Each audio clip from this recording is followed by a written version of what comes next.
Now, as Sadora reminded us last night, Christian apologetics is the branch of Christian theology which seeks to provide a rational justification for Christianity's truth claims.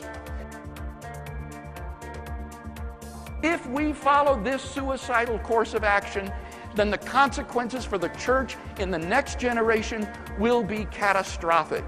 Christianity will be reduced to just one more voice in a cacophony of competing voices, each sharing his narrative and none of them commending itself as the objective truth about reality, while scientific naturalism continues to shape our view of how the world really is. I also meet other people who told me of how they've been prevented from falling away from their faith because of an apologetic book or video that they'd seen. In their case, apologetics has been the means by which God has brought about their perseverance in the faith. Now, of course, apologetics cannot guarantee perseverance in the faith. Indeed, some of the most effective anti-Christian thinkers today are ex-apologists who are out there all over the place on the internet.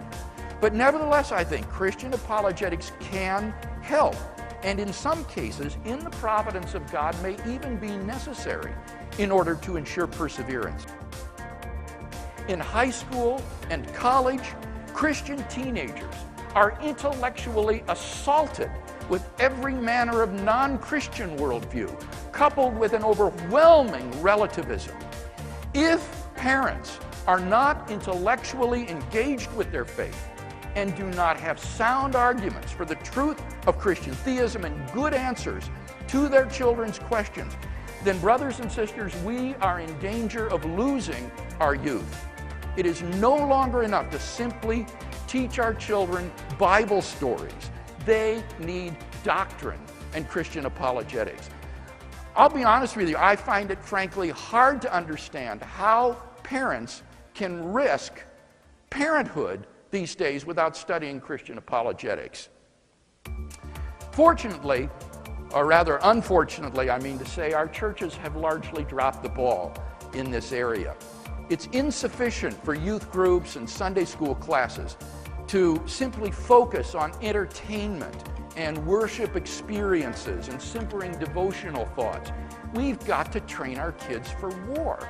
How dare we send them out to public high school and university armed with nothing more than rubber swords and plastic armor. The time for playing games is past.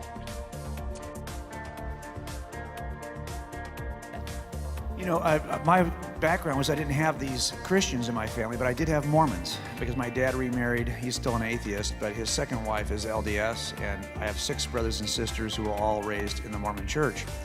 And I can tell you that I became a Christian, I always say, the same day I became a not Mormon, because when I first started looking at this, my family saw that I was getting interested, so what do you think I had at my door?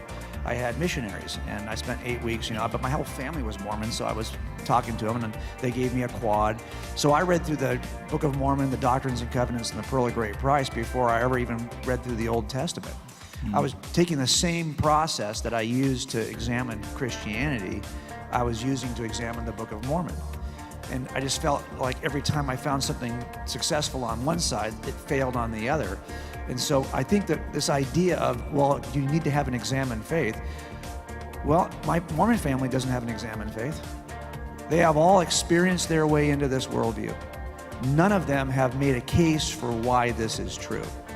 If you ask them why they believe, why they're Mormons, they'll sadly give us the same reasons why most of you would say you're a Christian, if I'm honest. There's 3 responses I get, 3 responses over and over and over again. 1, I was raised in the church.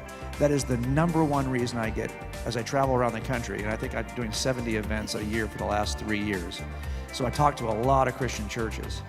That's the number 1 answer. Number 2 is I've had some experience that has confirmed for me this is true.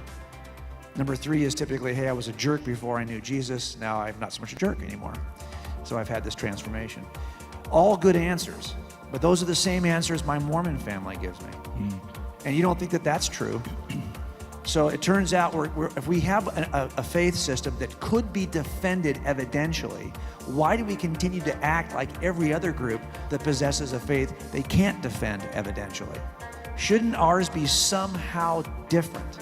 Because always ask yourself through this filter, could my Mormon friends and family make the same claim?